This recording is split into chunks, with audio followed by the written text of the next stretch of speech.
Hello, my friends, and welcome back. Thank you very much for being with me again today. The season of picking sides started, and countries who are on the fence are definitely choosing one side, which is Al Capone or the rest of the world. So what do we have here? We have the recognition of the state of Palestine and the support of the Jewish leader of Ukraine, Zelensky, by Israel. The guys in Israel hauled off, stood by 3 years and a half without moving a finger. They moved through United States of America, but not directly, in supporting their buddy, Zelensky Stein. They made the move. And after they made the move in declaring their support for Ukraine, Russia says, well, we are weighing on recognizing Palestine as a state. Well, I will show you here a few articles related to the issue of Palestine, Israel, Russia, Ukraine, and the sides. Let's start with the first article, which I covered yesterday, I think it was, when Mr. Macron, the president of France, said that France will recognize Palestine as a state, I think in September.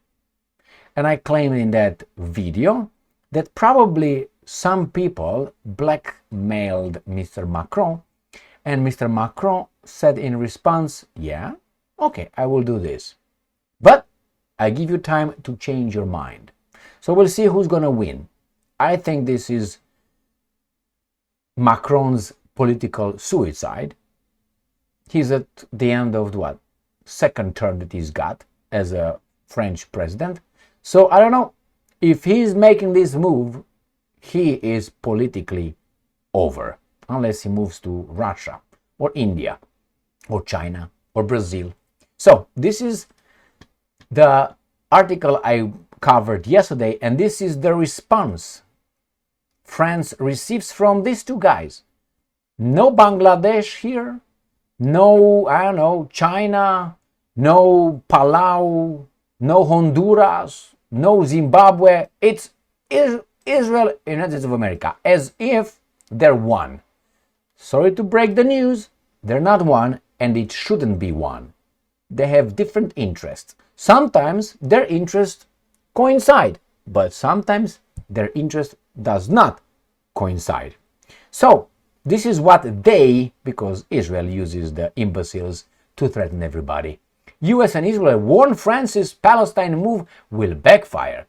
The only two countries, have accused President Macron of propaganda and rewarding terrorism and self-defense and 6 million and all that, after he announced plans to recognize Palestine.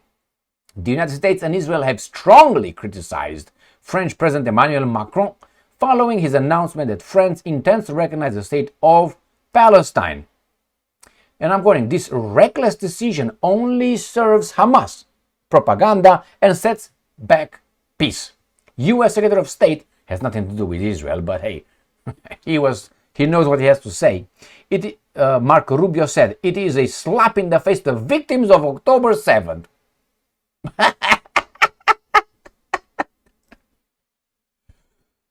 Is that all you know about the conflict between those guys and the other guys, Mr. Rubio? Or that's all you need to know? All right, so that's the first one. Let's see what the other guy, who is wanted by ICC court in The Hague, which is with an arrest warrant, Mr. Netanyahu, criticized Macron's decision, calling it an act that, and I'm going to rewards terror and risk creating another Iranian proxy, just as Gaza became. Got it? All right. So France did that, and obviously the usual suspects. I mean, I understand Israel as a state will say, oh, we don't want these guys, but then United States of America, what do you have in it? Oh, you are owned. So this is the slap in the face. And then we go to Russia. And Russia on the 25th of July, which is today, 2025, says this: Russia weighs in on Palestinian statehood. A two-state solution is the only way to settle the Middle East conflict, the Kremlin said. Russia has always adhered to a two-state solution as the basis for resolving the Palestinian issue. And right here, France will formally recognize Palestine at the UN General Assembly in September.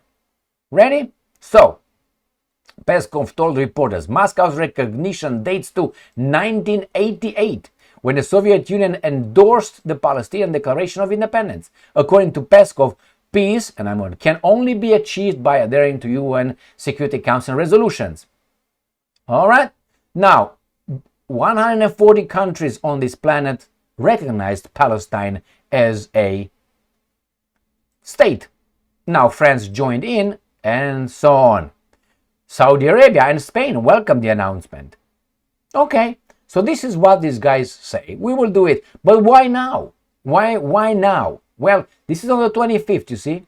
Let me show you something before 25th. Ukrinform. 23rd. You see over there, 23rd? Israel supporting lasting peace that ensures Ukraine's security. Israel Foreign Minister who visited Ukraine. You see that? Ministry of Foreign Affairs, Ukraine. The State of Israel calls for a strong and lasting peace that guarantees the security of Ukraine. You got it? That's the first one. Second one, Ukrinform, the 23rd. One Jewish guy with another Jewish guy meet in Ukraine. Good job, Ukrainians. Zelensky discusses joint arms production with Israel's foreign minister. You got that? Discuss bilateral cooperation, particularly in the economic and defense spheres, as well as opportunities for joint arms production. And then I said, let's go for an automatic one. Ukraine-Israel to deepen cooperation, launch joint defense tech projects, Foreign Minister of Ukraine. Israel supports that. Ukraine-Israel launched strategic dialogue on Iranian threat. All right. Did they pick the sides? Did Israel shows on whose side they are? They've always been on Zelensky's side, obviously, but they didn't want to show up that obvious. Now they do. And the Russians in 2 days say, okay, we're going to recognize Palestine. I don't think that this is necessarily the reason behind that, these actions of Israel. I don't necessarily believe that in entirety. I would give it 90% that's one of the reasons why the Russians came 2 days after that. They say, Israel, are you sure? And the other guys in Yiddish said, Zuzu. That means yes in Yiddish. Zuzu. And the Russian said, okay. Exactly like that. Okay. And that's the way it was. So, what are the implications? The implications are that we have clearly two clubs. We had one, clearly, Al Capone's club, which is not a club, is a plantation, and the other creating club based on BRICS, based on Russia, India, China, defense, military alliance. You got Iran, you got the woodchuck in North Korea, you got probably Venezuela, probably you got Cuba, maybe you got some others as well, Belarus and so on. All the bad dudes. Iran, I don't know if I mentioned Iran already. So these are the bad dudes. But they are forming this organization, this club, in response of the goodness provided for 34 years by the United States of America. That is after 1991. Since it became the sheriff in town, said, I'm going to celebrate with some Bud Light, got a little bit tipsy, Chick got his shotgun, went in the parking lot. Before he went to the parking lot, took his skull, whatever it's called, the dip, put it in the, and that's how they behave for 34 years. And then now they're like, oh my God, what's going on over here? Well, you were drunk 34 years and you shot a lot of Iraq, Afghanistan, Libya, Syria, Yugoslavia, Ukraine, and Iran in your drunkenness or in your slavish behavior to those interests. And now you wonder why those guys are? Do you own a mirror? So now Russia says, okay, did you take? We were waiting for you. I was waiting for this moment since the beginning of the Ukraine war. I was waiting for Israel to come and help their boy, Zelensky's time. After all, they won't let him, what I mean, cornered like that. He's one of them. So, thank you very much for being with me again today. Stay strong, stay smart, look for the truth, and be just.